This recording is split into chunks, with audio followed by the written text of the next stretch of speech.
Well, it is day 3 of a month of nothing but Taco Bell. A man in Virginia said that he's going to eat only Taco Bell for 30 days. Sam is trying to see if he can actually get healthier. 3 full meals a day at Taco Bell every day for 30 days in a row. A year ago, I released a video about an experiment in which I ate nothing but Taco Bell for 30 days straight to improve my health. And since that time, the video's gotten 1.7 million views on YouTube with an additional 11 million views from a reel about the experiment on Instagram. And if you haven't seen that video, I'd recommend watching that version first. So you can find the link in the description, or there should be a pop-up right up here if you're watching on your TV. But in honor of the 1-year anniversary of the release of the documentary, I wanted to put together an extended edition / director's commentary to show you a little behind the scenes of how the video came to be. So I'll be telling the story of what that was like for me, plus sharing some never before seen behind the scenes footage. Alright, so the story of this experiment starts way back in 2016 when I first saw a Business Insider article titled "Taco Bell is now one of America's healthiest fast food chains." And I guess this story starts even farther back from that, because when I read that article, my mind jumped back to 2006 when I was in middle school, and whenever we had a sub in health class, they would wheel out that cart with the TV on it, and we'd watch Super Size Me. And if you don't know, Super Size Me is a documentary where the director Morgan Spurlock eats nothing but McDonald's for 30 days. And the title Super Size Me comes from this size that McDonald's had at the time, which was called Super Size, and it was enormous. Basically, Spurlock's results are pretty shocking. Like the takeaway is that fast food is killing us. It resulted in people putting a lot more pressure on the fast food industry, and pretty soon after the movie came out, McDonald's totally got rid of the super size option. It was like a really viral concept before there were viral videos. I think it made a really lasting impression. But my response was one of kind of like awe and wonder. I loved fast food, and so I was like, I bet I could do that. So this article comes out and the wheels start turning. The first line in the article is, "While no one was looking, Taco Bell has been scheming." I love that. But it always just kind of sat in the back of my head, like, maybe one day. And the project actually had a couple like false starts. Until very recently, YouTube was not my full-time job, so the biggest obstacle in my mind to doing the experiment would be the funding. I actually reached out to Morgan Spurlock's production company in 2021 to see if they'd be willing to fund the project, and no response. I also just want to acknowledge here that Morgan Spurlock Me Too'd himself in 2017. Like, no one had brought allegations against him, but he voluntarily stepped down and said, hey, these are all the things I've done. So as I talk about him, I just want to make it abundantly clear that I condemn his actions and that I don't, want to lift him up as like a role model. But back to the funding. This is kind of embarrassing. I think at one point I tried to send like a cold email to Mr. Beast's team to see if they'd throw some money my way. I even reached out to Taco Bell at some point and no response. So fast forward to 2022, I've changed jobs and things are a little bit more flexible for me. And I've never been able to find the exact quote, but there's this video where Casey Neistat says something along the lines of, "The only thing between you and everything you've ever dreamed of is going out there and doing it." So I finally decided to just launch a Kickstarter to fund it. Long story short, I met my first goal in about 2 weeks, which was $750. So I'm like, okay, man, this is really happening. By the way, that amount was an educated guess. My final total ended up being $725 on the food that I spent. So pretty good guess. So at that point, I added some stretch goals. Like, my plan was to get some nicer audio equipment and maybe do some more extensive blood work. So I added these benefits for the stretch goals. The first one was an extended edition of the documentary with exclusive behind the scenes footage. So I'm sorry it's taken me so long. And the second one was the final meal of the experiment being at the flagship Taco Bell Cantina in Las Vegas. So more on that in just a second. So I actually started to prepare for this thing. I started lining up doctor's appointments and all that. So I've just spent a little bit of time trying to do some brainstorming here and try to kind of map out what I want this documentary to feel like and how I kind of want it to flow. And I've also been doing a lot of logistical planning for the appointments and the tests that I need to get done this week. My friend Caroline messaged me on Instagram the other day and was like, "I can't wait to see your cholesterol before and after."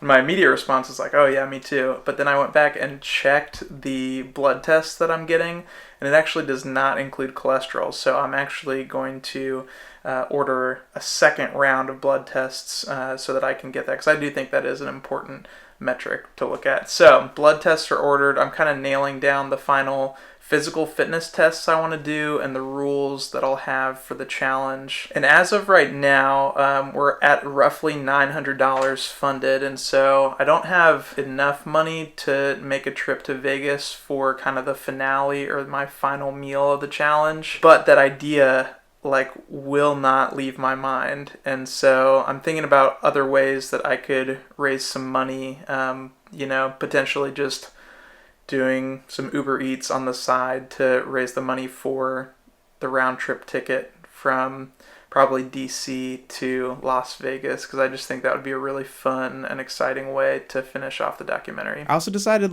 hey, I'm going to reach out to some local news organizations, and multiple local newspapers ignored me, but the CBS affiliate that's an hour away from where I lived responded. There's a reporter there named Brittany Morgan who decided to take a chance on me and offered to come up and interview me. So we did this interview together. It airs on the local news, and I kind of thought that was that. Spoiler alert, it wasn't. But around that time, I also did a local radio interview, and I really wanted to include this clip in the documentary, but I felt like I didn't have time, or it kind of interrupted the flow. So I hope you enjoy this little soundbite from my radio interview. Well, yeah, we did have one listener yesterday who said that if you do keep this up for 30 days, you're going to, as he put it, poop like a goose, which doesn't sound terribly good. Well, yeah, that's what I'm hoping to discuss with the dietitian as well. How can I keep my fiber intake at a healthy level? I also shared about the Kickstarter on Reddit, and I would say that slowly the project started picking up in terms of getting publicity. And I think with publicity, comes criticism, right? And so I feel like some of the most common criticism that I got is hey, this is a carbon copy of Super Size Me. Just in general, you're an idiot. A lot of people saying you're gonna die. I guess kind of making jokes about my death, some being more direct than others, talking about me getting cancer. And then in addition to Super Size Me, I would say there are a lot of comments about similar projects. So apparently there's this movie called Fathead where this guy kind of sought to disprove Super Size Me. Some people saying hey, I did this with McDonald's, I did this with quesalupas. And some of those people were mad at me, hey, it's already been done. But ultimately none of those projects captured the essence of what I was trying to create. I wanted to make a film. This might sound dumb, but I wanted it to be art. And there's this idea in artistry of taking an idea and making it original enough, adding your own spin to it,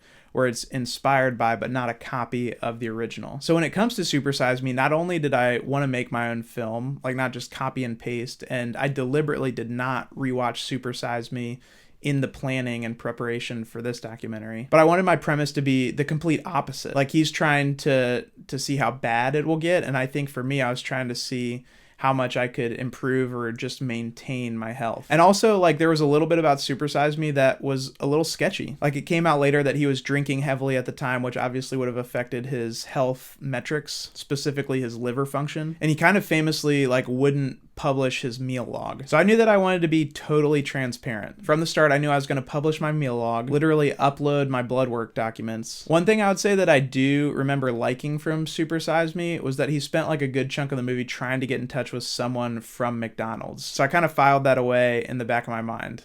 More on that in just a second. Yesterday was kind of a crazy day. For one, the CBS story got picked up by a lot of local affiliates in different states, so there was kind of a lot of publicity around that and a lot of just different comments on Facebook and other platforms. And one comment I saw, someone was I hope he's not planning on going to the Lexington Taco Bell because they're going to be closed for all of August for remodeling. And I, my heart dropped. I was that is literally the only Taco Bell within a 40-minute radius, and the majority of my experiment is going to be in the month of August. I looked up where the closest Taco Bell would be, which would be in Stanton, Virginia, and they open at 9, so it's kind of iffy whether they even do breakfast. But long story short, I ended up calling the local Taco Bell and asking about the remodel, and they said they think it's happening in September. So that would be phenomenal news if that's the case. If not, I'm definitely going to have to pivot and figure something else out. Okay, also yesterday, I've been kind of sharing about my project on Reddit. Reddit's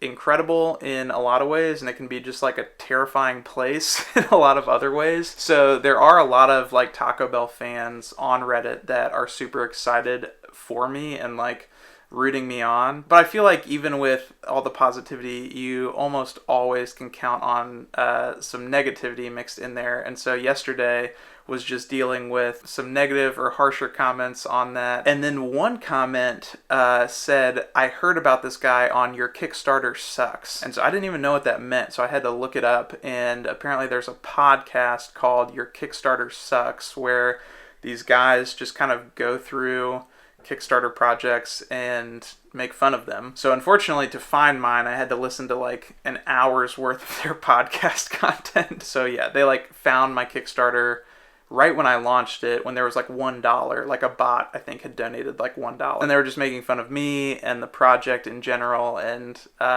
safe to say that was not a highlight of my day. But for me, I think as I think about my content, that was a helpful reminder where, you know, to them, I'm probably just some random person that will never hear their podcast. So when it comes to my stuff, I want to make sure that I'm putting out content that the people who I'm talking about would feel built up after watching or hearing it rather than torn down. So I think overall, positive experience. It's shaping the way that I want to be a content creator. But yeah, whenever you announce plans ahead of time as opposed to just releasing the final video, you're kind of inviting a lot of different input, criticism, jokes. So good to know for the future. All right, well, I'm going to head down the street to the local farmer's market. I'm going to try to get some fresh vegetables and stuff to really soak in my last few days not eating Taco Bell.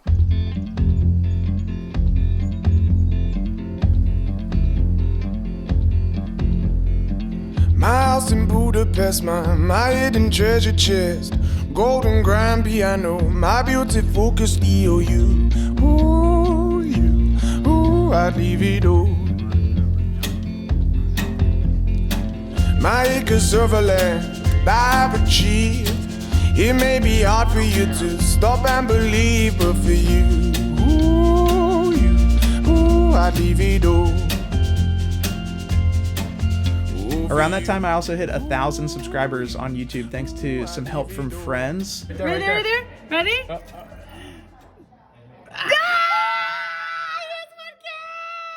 And that was incredible. I mean, that had been a goal of mine for a long time. Like, I think it had been over a year and a half since I started putting out content regularly. And I was publishing to, 100, 200 views. That was a huge milestone for me. A couple days later, I began my doctor's appointment, starting with my primary care physician. Before I could even bring up the fact that I'm about to eat at Taco Bell for 30 days straight, my physician said this verbatim. He goes, I have some people that are, having fast food breakfast 5 days a week, and you just can't be healthy doing that. He goes, you cannot be healthy eating in the drive-thru. So he made his professional opinion very clear. I know that this is not what medical professionals recommend, but I am doing my due diligence to make sure that I am being monitored medically. Real quick, 2 other things that the doctor said that stuck out to me. One, he said that kidney function starts to decline after age 25, so technically I'm past my prime when it comes to my kidneys being able to fight off what I'm about to do. And 2, he said something about how building muscle is one of the only ways that we can control to kind of fight off the effects of aging and declining health. So I thought that was really interesting, and it made me glad that I'm planning on doing weight training over the course of this month. And then that same day, I got a text from Brittany Morgan, who was the reporter from the local news, and she was like, "Did you hear about Fallon?" And I'm like, "What do you mean?" Okay, this is absolutely insane, but I just found out that Jimmy Fallon told a joke about me last night on The Tonight Show. And granted, I wasn't mentioned by name or anything, but still amazing. So here's the full clip. A man in Virginia said that he's going to eat only Taco Bell for 30 days to see if their food can make you healthier. Taco Bell is so excited. They're like, he called us food. Yeah, Taco Bell for 30 days. Here's a prediction. By day 2, it's going to be a nightmare south of the border. I honestly, cannot believe that happened. But hopefully, generates some more interest in the documentary, and more people will be excited to rally around it. The cool thing about that, too, is I think that no one really, believed in Brittany when she took on that story, but she said that everybody ended up celebrating her when it ended up on Fallon. I also have an interview with Inside Edition in a couple hours, so hopefully that goes well, too. All right, back to it. So the very next day, I drove to the University of Virginia Hospital to get my body composition analysis done. Check out this parking spot I'm in right now. Research subject, That's me. Full disclosure, like it said to wear a bathing suit and there were pictures of people in swim caps. I had this image in my mind that it was going to be like a water submersion tank and they measure based on like displacement, but it wasn't. It was all dry. It was just air. Okay? All right. We got this. All right, I just finished with the bod pod and this morning I weighed in at 195.7 pounds and my percent body fat was 19.1%. So that means that roughly 20% of my weight is from body fat, and that's in a moderately lean range. 12.1 to 20% is considered moderately lean, and then 20.1 to 30% is considered excess fat. So I'm right kind of on the border there. And I think one thing that I forget a lot of the time is that you need body fat, that anything less than 5% is considered risky, like it's necessary for your health and for your body to regulate. I was also able to get a resting metabolic rate, which tells me how many calories I burn just from like laying in bed all day, and that is 1,920. Now, if I'm sedentary, that goes up to 2,458. If I'm low active, that goes up to 2,899. And if I'm active, which is how I'd usually describe myself, that goes up to 3,341. So for me, that just goes to show that the 2,000 calorie diet is not personalized at all. So like when I look at nutrition facts, the percent daily value is actually just like 2/3 of what I need, less than that. Okay, one other thing that I was told as I was getting tested is that I do have a distinct advantage being a young, healthy male. When I described the experiment to the test operator, she just mentioned that she thinks I can probably maintain an experiment like this for a pretty long time before I start to see adverse health effects. In terms of the numbers themselves, she did say that because I am still, young and healthy and my bones aren't deteriorating like they might be if I were elderly, that any increase she sees in the fat-free mass, which is, my skeleton, my muscle, anything that's not fat, it's reasonable to assume that that is muscle gain. So this test does have about a 2% margin of error, so I'm going to keep that in mind when I see my final results. Okay, so after the testing, I went to a coffee shop to get some work done for my real job at the time, and I saw that I had a huge bump in my Kickstarter total. So I started filming, and then I logged in to see what had happened. And this is live footage of me finding out that someone had decided to do the branded partnership level, which had moved the total past my second stretch goal. So in that moment, I'm realizing that I'm actually going to be able to have the finale to this documentary be in Las Vegas, which I knew was going to be like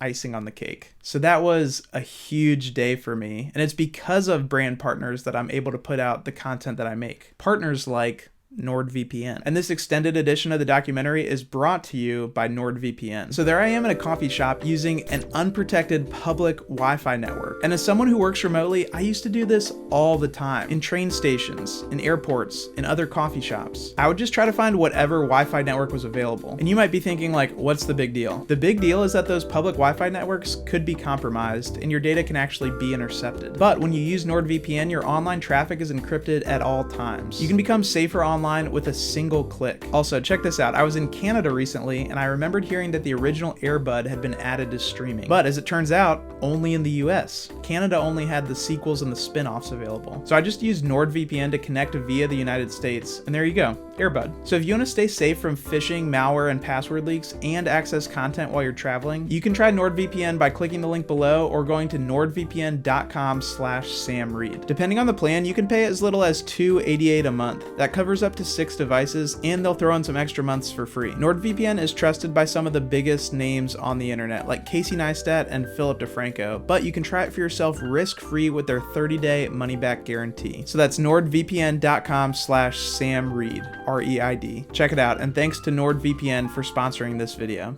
Okay, slight mishap on my way back from UVA. Got a flat tire, but I fixed it, and I'm headed straight to my blood work appointment. Running a little bit late, but I'm gonna go do that right now. In addition to the vegetables that I was eating from the farmer's market, one of my final meals before the experiment was from one of my favorite barbecue places in town. Oh, it's so good. It's literally making me hungry right now. All right, I know there's been a lot of buildup, but the time to start the experiment finally arrived. I have officially eaten my last non-Taco Bell meal until I finish the challenge in 31 days. My wife works at a summer camp, so I went out and had dinner with her out there, and they were serving baked ziti and this giant cookie skillet for dessert, which I ate a ton of because no ice cream at Taco Bell. And yeah, at this point, just doing some last minute preparations for tomorrow and feeling pretty excited. I don't really know what to expect in terms of how I'll feel over the course of the next week, but I would say for the most part, I am optimistic and I'm ready to get started. So I'll update you first thing in the morning.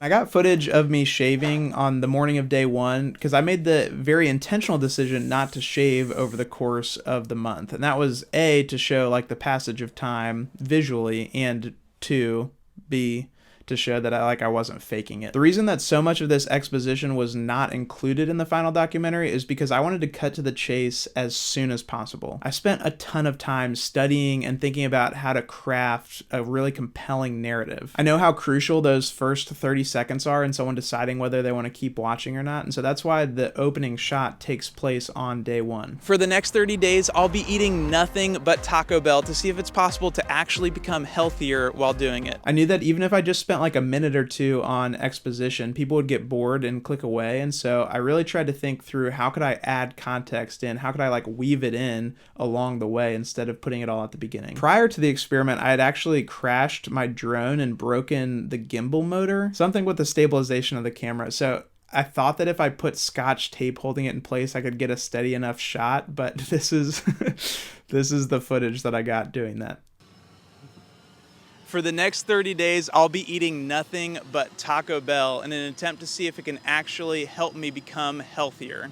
So the drone footage that you see in the documentary is from a drone that I bought later and filmed after I had finished the 30 days. I cut this out of the documentary, but accidentally got footage of someone walking out of the Taco Bell to come talk to me and ask what I was doing. And I ended up talking to the general manager that morning and just tried to, make it very clear what I was doing, set expectations, and say like, hey, I want to be as respectful of your preferences as possible. As I was going through those first few days, I wasn't sure how graphic I wanted to be with my bathroom experience, so I got a couple clips like this of me flushing the toilet or washing my hands, and then I feel like that kind of fizzled out as I continued filming throughout the month. So just a little insight into my daily rhythm as I began this experiment. So I was still working full time, but I had this checklist of things I knew I needed to do. So at the end of the day, I needed to upload the footage to my hard drive, charge everything, log the meals that I had eaten that day, check back with the outline that I had written and the calendar for the next day,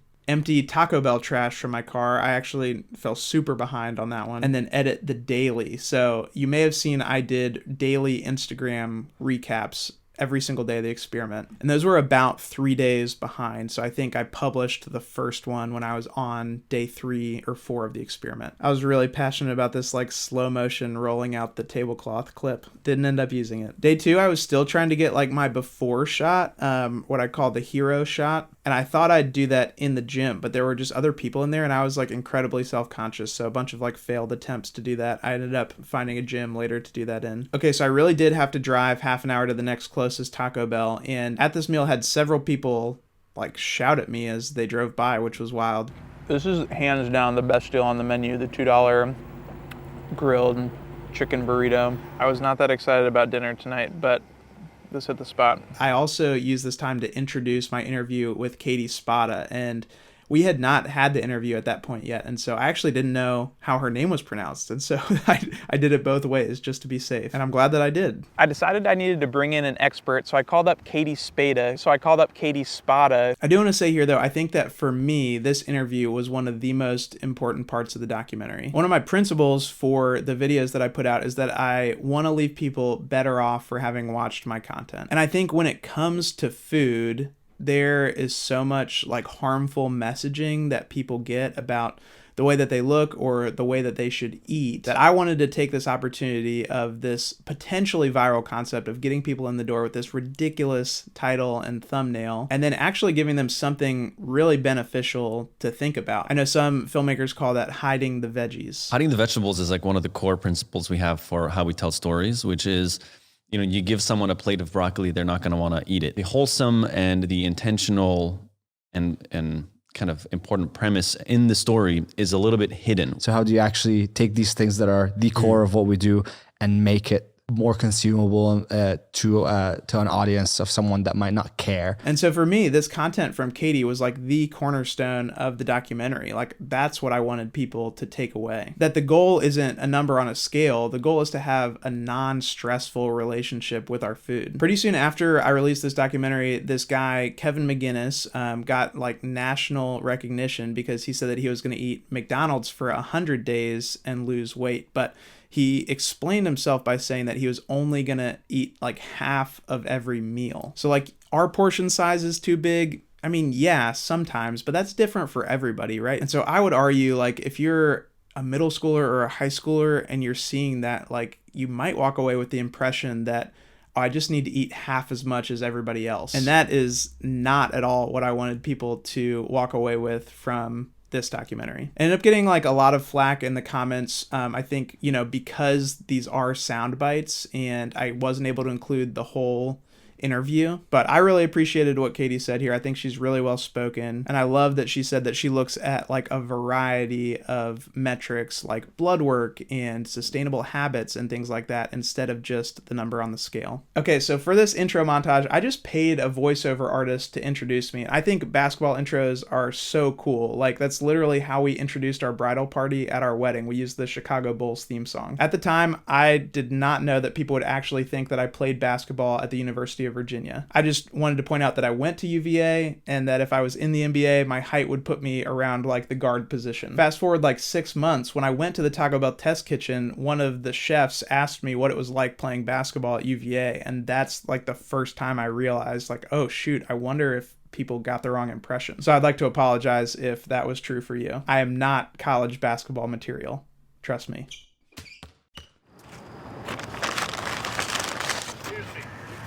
Parked in the middle of the road. Okay, I'll be sure to move. I'm actually on the side of the road, so I feel okay about. I'm gonna finish eating and then maybe in the future I'll park at the bank or something. Just want to do my lines and get out of here so more people don't shout stuff at me. And you might be thinking to yourself, healthy is such a subjective term. How are you going to gauge whether your health has improved or not? So for starters, I wanted to interview some people on the street, and here's what they had to say. These people on the street interviews, they happen on day 3 in the documentary. I actually filmed them on day 7. If you don't know, I would say most people that I've talked to that make content are not comfortable filming in public. It is a very uncomfortable experience. And so here's me talking to the camera on day 7 about how I did not want to film this segment. Quesarito's not bad. I'm also kind of, as I'm sitting here, trying to gauge like how many people walk by and what side of the street they're on. I'll tell you what, I am super nervous for these people on the street interviews.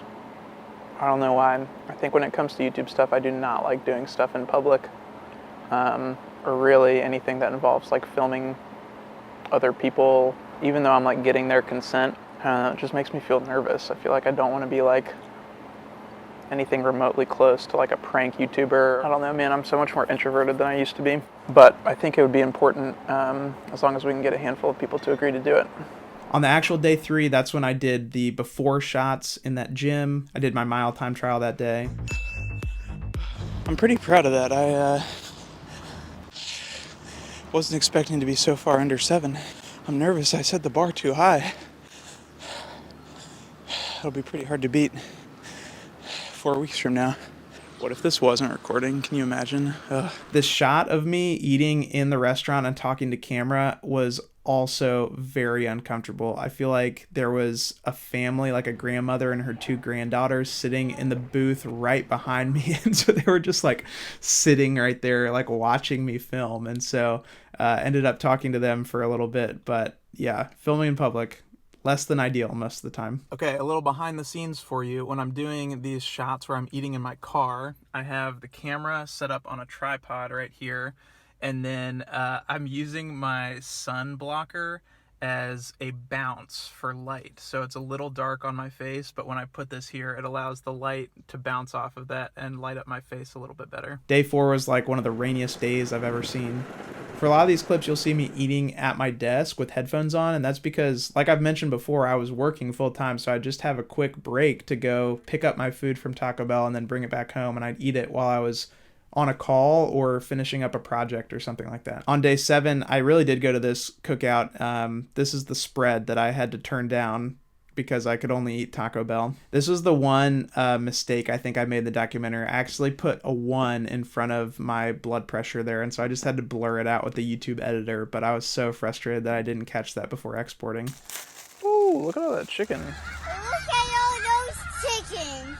So just to recap, my goals in terms of my health are number 1, safety. Number 2, I want to keep my cholesterol within a reasonable level. So I'm doing the blood work. Number 3, I'm actually not interested in losing weight. I'm comfortable with my weight. I think it's a good, healthy weight, but I would like to build muscle, and I'll be able to tell that from the body composition analysis. And if I build muscle, my weight will most likely go up, which I'm okay with. It doesn't mean I'm less healthy. I'll actually have a lower percent body fat, because even if I don't burn fat, the fat will make up a smaller percent of my body weight. And then number 4, I just want to maintain my aerobic and physical abilities. So that's why I'm doing the mile and the pull-up test. I also discovered this tonight. It's not exactly a menu hack, but if you order chips and nacho cheese, you can add a side of guac. So now I've got chips and guac for dinner. Okay, so week 2. My plan for week 2 was entirely different from how it ended up looking in the documentary. In 2009, I saw this YouTube video by Rhett and Link where they made a fast food folk song. So the trend at the time was like fast food raps, and they were like, well, what if we did a folk song? So they did it at Taco Bell. It's hilarious. And so for week 2, I was going to recreate the song, and I was going to eat what they were mentioning as they ordered. And I did that. Like, not everything is on the menu exactly as it was back in 2009, but I did it as close as I could. So if you look at my food log, like, it's kind of strange what I was eating, but I'm just eating the lyrics to this song. Long story short, I put all the footage in the timeline, and it's like hours and hours long. And I knew that I wanted it to be under 30 minutes if I could. So I had to make the decision to cut this entire bit out. In the editing world, they call that murdering your darlings. So now, for your viewing pleasure, here is my cover of the fast food folk song. I'll start with the taco, soft like a cloud. I want mine crunchy, I like to eat loud. I'll choose a chalupa, I'll grab a gordita, and 2 taco salads for our senoritas. And a burrito supreme with extra sour cream. It's a cylindrically shaped seasoned beef dream. A taquito and churrito, some cinnamon twists, a chicken border bowl. Are you getting all this? And you know that nothing beats a Mexican pizza. We'll take 2 of those, but please hold the diced tomatoes. And I admit I've always felt like I'm in love with the Mexi melt. Make mine with love and think of me as the cheese falls from your Taco Bell glove. I'll have a double-decker taco cause I'm feeling wild, and make my sauce fire he'll take mild. And we'll take 2 Mountain Dew Baja Blasts for a chance at $25 cash. And I think we'll be satisfied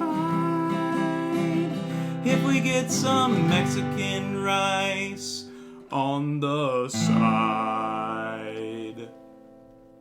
Like I mentioned before, they didn't have everything on the menu. The Mexican pizza in that nice little bridge there was one of the main things. All right, so at the time I'm filming this, the Mexican pizza is still discontinued. So I tried to make a heavily modified Crunchwrap Supreme with all the Mexican pizza ingredients. And when they saw that, they laughed at me and they whipped up this makeshift Mexican pizza with the ingredients they had. So shout out to Crystal for making this for me. Also, fun fact, when I'm singing, that is filmed right here. I hadn't put the studio walls up yet.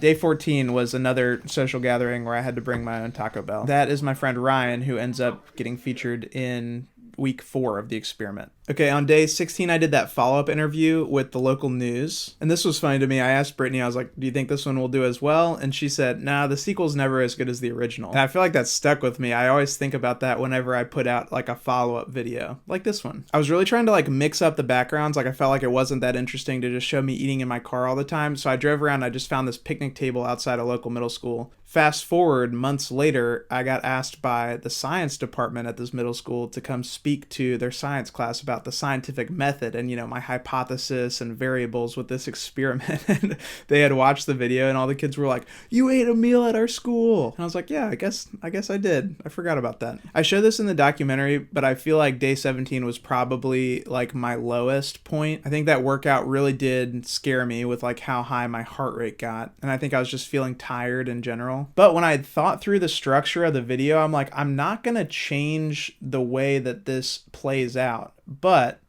I wouldn't hate it if there were a period of time that was more difficult, because narratively, it just works out really well when a character has a challenge or a journey that they're on, and then they find themselves in the depths of despair only to overcome those challenges and end on a high note. And so I was like, man, if I could script this out, this is the way it would go, but I'm not going to change or depict anything contrary to how it actually plays out.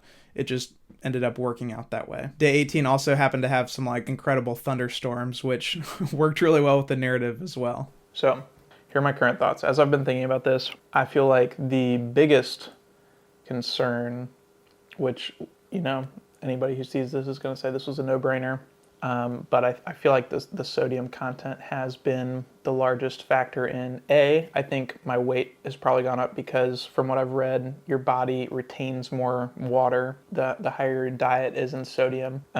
B, I think it is probably directly correlated to my blood pressure going up. And then in terms of like the tiredness, I don't know if that's the sodium so much as it is my ability to snack and eat before I work out and stuff like that. But I really want to try to focus on getting that sodium down, which I think a lot of that has to do with like the cheese, the sour cream.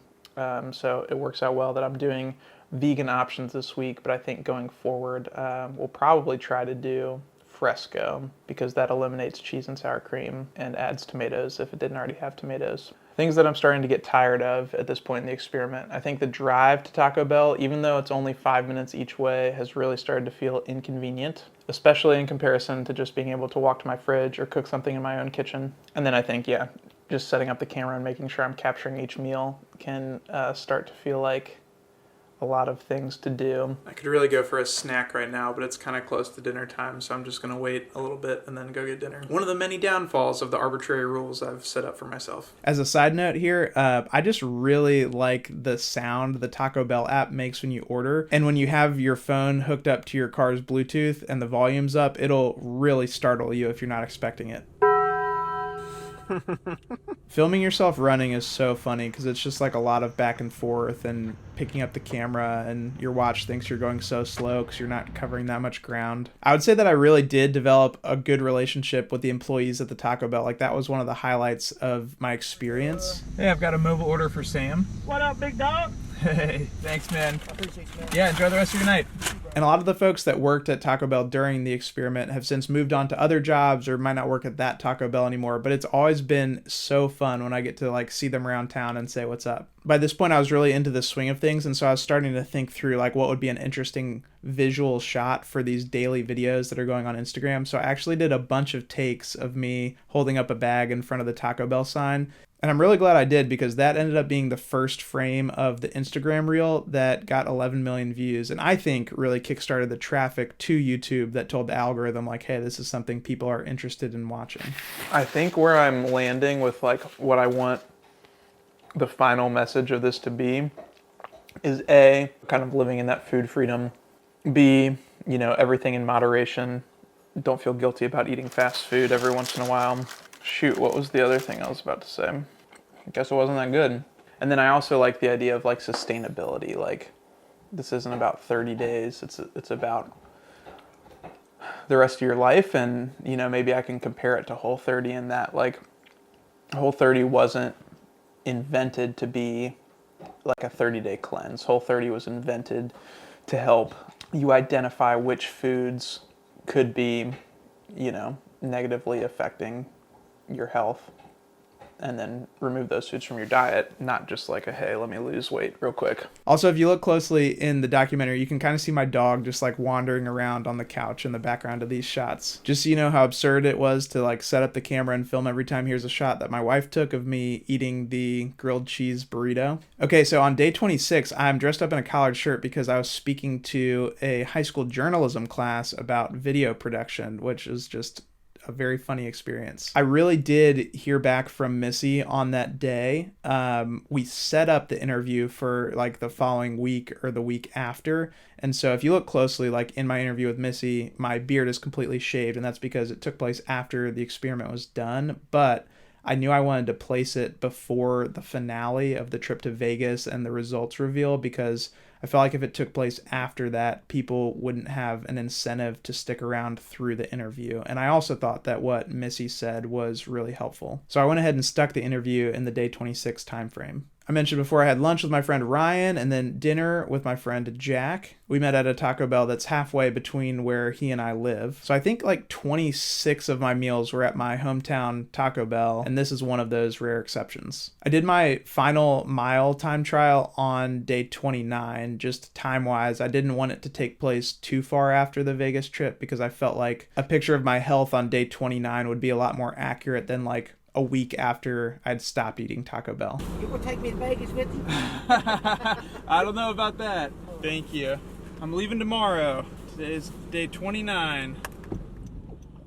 Woo! That's sweet. All right, and then on day 30, I spent the morning here in Lexington, and then I drove to DC and then flew to Vegas. And while I'm so thankful that I got to go, I would just say that it was such a whirlwind. Like, it was not a vacation. It was a very quick work trip. Like, I had researched extensively beforehand, and I developed a shot list of places that I knew I wanted to film, and I was hustling to get them all in like the 16-hour window that we were there. And I'm so proud of how it came out, so I'm just gonna let you watch it in real time.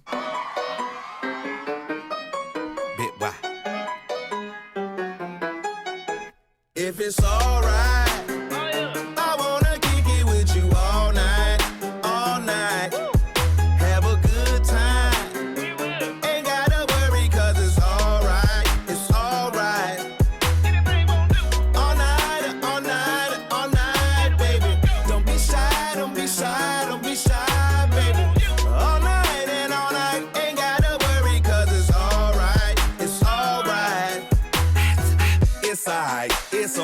Everybody gonna say what they wanna say. Players gonna play when they wanna play. Long lay, on lay for a night like Luther Vandross ride. No way, daddy bad sad, don't skip no days. Either treat her like a queen, then I give her that. As the night came to an end, I took a few minutes to reflect on the past month.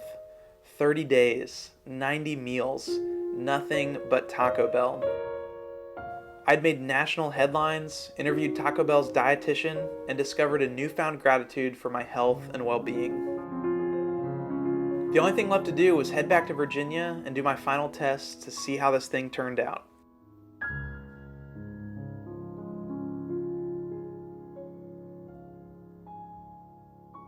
So a couple things I want to point out from the montage. One is that we actually missed our chance to go on the gondola ride that night. We ran like a mile up Las Vegas Boulevard to get to the Venetian, which is the hotel that has the canals. And we got there in time, but I think the person was having a bad day and they were like, nope, it's too close to close. We're not taking any more tickets today. So we ended up doing that part of it the very next morning, like right before we got on the plane to leave. To get all those shots, I ended up staying up till like 2 or 3 a.m., which for me was like 5 or 6 a.m. Eastern. It's 2 a.m. And yes, that was a reference to Ocean's 11 at the very end. Respect to everyone that caught that. And that was a really hard shot to get. So basically they do a fountain show every 15 minutes and the show only lasts like 2 minutes or something like that. And they stopped doing them at midnight. So I had very few chances to get this right. Plus it is like one of the most crowded places. So I was surrounded by people and had to really get creative to like block off space to get these shots. For the montage in general, I had my heart set on using the instrumental from Sunday by Ben Rector, which is actually a song called Where I Wanna Be by this artist named Daisy Chain. But I couldn't figure out the licensing rights for that to upload on YouTube and still be able to monetize the videos, so I settled for Big Boi, which I think turned out great. Okay, so for this reveal, my results weren't actually in that envelope, but I felt like it helped give like the awards show feel. Here's a clip of me actually opening up and looking at my blood work for the first time. And I'm clearly recording audio here, but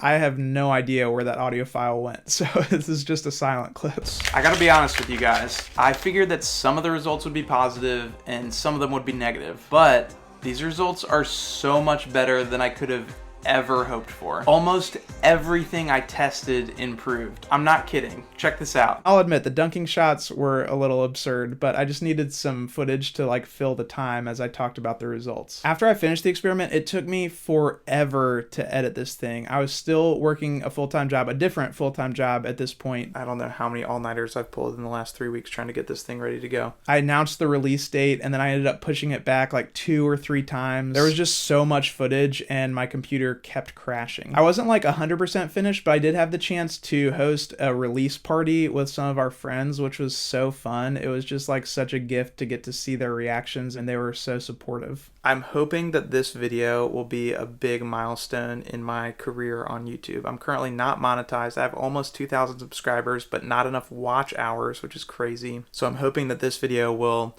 get me across that milestone, allow me to start making money on YouTube, which will be huge. And if it goes like I'm hoping it will, it'll get a bunch of views, which will bring in new subscribers and hopefully start to form kind of a community around my content. There's also a chance that this video flops, does like 1,000 views, and that'll be that. But in case it blows up, it is Thursday, October 20th, and just a couple seconds ago, I updated the video for being unlisted to public, so it's now live.